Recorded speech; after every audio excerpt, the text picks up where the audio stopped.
Hello दोस्तों, इस video में आपको बताने वाला हूँ रेक्टिफिकेशन ऑफ एरर्स के बारे में। यहाँ पे हम लोग सस्पेंस अकाउंट का यूज भी सीखेंगे। पहला एरर है cash receive from Rahul 2500 but credited Rahul with 250, यानी यहाँ पे 2250 रुपए कम से हम लोगों ने राहुल को क्रेडिट किया है। इस एरर में हम लोग यहाँ पे देख सकते हैं कि यहाँ पे कहीं भी लिखा नहीं हुआ है कि कैश बुक में भी ऐसा ही एंट्री हुआ है 250 रुपए का, यानी कैश बुक में एंट्री 2500 का ही हुआ है। तो हमको सिर्फ राहुल अकाउंट को ही क्रेडिट करना है 2250 रुपए से। यहाँ पे हम लोग का इस्तेमाल करेंगे सस्पेंस अकाउंट को। तो राहुल अकाउंट को क्रेडिट करेंगे हम लोग 2250 रुपए से, तो सस्पेंस अकाउंट का हम लोग को डेबिट करना है 2250 रुपए से। तो यहाँ पे हम लोग एंट्री देख लेते हैं, सस्पेंस अकाउंट डेबिट 2250 रुपए टू राहुल अकाउंट 2250 रुपए।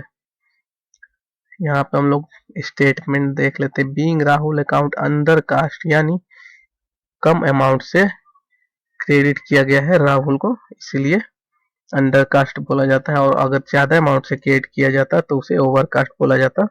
नाउ रेक्टिफाइड, यानी गलती सुधार ली गई है।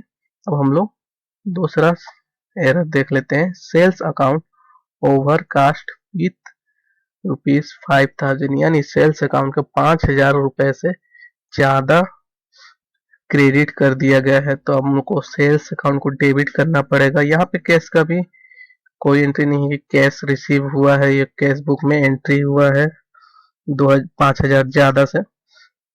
तो हम लोग को यहाँ पे सस्पेंस अकाउंट का यूज करना पड़ेगा।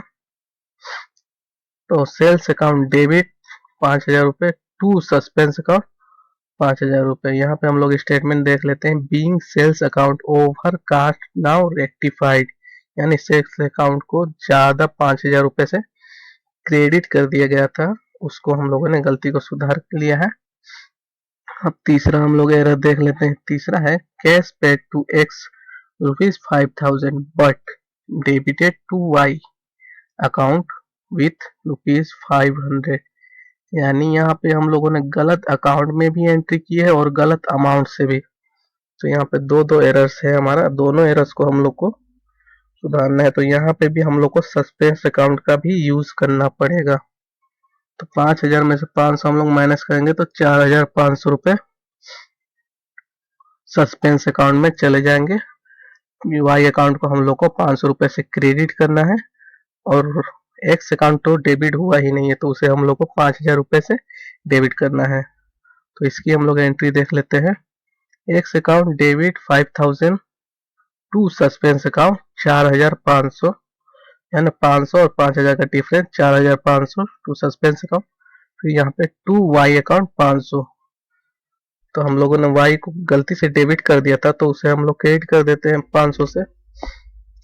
तो इसका हम लोग स्टेटमेंट देख लेते हैं, being cash paid to X wrongly debited to Y account now rectified. ये जो एरर है ये बहुत डिफिकल्ट है और एग्जाम में ये आता है, तो इसको अच्छे से समझ लीजिएगा आप लोग।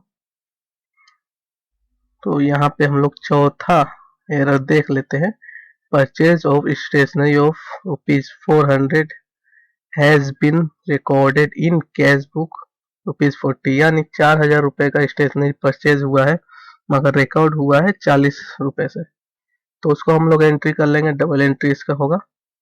तो स्टेशनरी को हम लोग को डेबिट करना है 360 रुपए से, क्योंकि 40 रुपए पहले ही रिसीव हो गया है। तो 400 में से 40 माइनस करेंगे तो 360 रुपए ही होंगे। तो stationery account debit 360 to cash account 360 रुपए। Being purchase of stationery under cast now rectified, यानी परचेज ऑफ मशीनरी जो है अंडर कास्ट हो गया था, कम अमाउंट से डेबिट किया गया था, तो उसको हम लोगों ने कम ही सुधार लिया। अगर यहाँ पे लिखा होता कि कैश बुक, अगर यहाँ पे नहीं लिखा होता, सिर्फ लिखा होता कि स्टेशनरी अकाउंट डेबिटेड ₹40, तो हम लोग को यहाँ पे भी सस्पेंस अकाउंट का इस्तेमाल करना पड़ता। अब हम लोग आखिरी एंट्री यहाँ पे देख लेते हैं, sales of furniture has been recorded in sales account for 200। Sales of furniture हम लोग का फर्नीचर में ही रिकॉर्ड होगा। एसेट जब भी सेल्स या परचेज होता है तो उसका एसेट्स अकाउंट में ही रिकॉर्ड होता है। सेल्स अकाउंट में कोई रिकॉर्ड नहीं होगा क्योंकि सेल्स हमारा रेवेन्यू है और एसेट्स का सेल्स या परचेज हमारा रेवेन्यू में नहीं आता है। वो कैपिटल एक्सपेंडिचर होता है या कैपिटल इनकम होता है। तो हम लोग को यहाँ पे एंट्री करना है fund sales account debit. Sales हम लोग का 200 रुपये से बढ़ा था तो सेल्स को हम लोग घटाएंगे। सेल्स अकाउंट डेबिट 200 रुपये टू फर्नीचर अकाउंट। फर्नीचर चूंकि सेल हुआ है तो कैसा है, फर्नीचर बड़ा है 200 रुपये से, तो sales account debit to furniture account 200 रुपये 200 रुपये। इसका हम लोग स्टेटमेंट देख लेते हैं। Being sales of furniture wrongly recorded in sales account now rectified. यहाँ पे हम लोग देख लेते हैं cash received from Rahul 2500 but credited Rahul 250। ये ट्रायल बैलेंस को अफेक्ट करेगा। ये सारे एंट्रीज जो है ट्रायल बैलेंस को अफेक्ट करने वाले हैं। चार यहाँ पे हम लोग देख सकते हैं, चार जो एरर्स है ये ट्रायल बैलेंस को अफेक्ट करेंगे क्योंकि एक साइड पे ही घटा है या बढ़ा है। जो पांचवा हमारा एरर अफेक्ट नहीं करेगा ट्रायल बैलेंस को क्योंकि उतने अमाउंट से ही घाटा बढ़ा है। तो अगला हम लोग देख लेंगे अगले वीडियो में।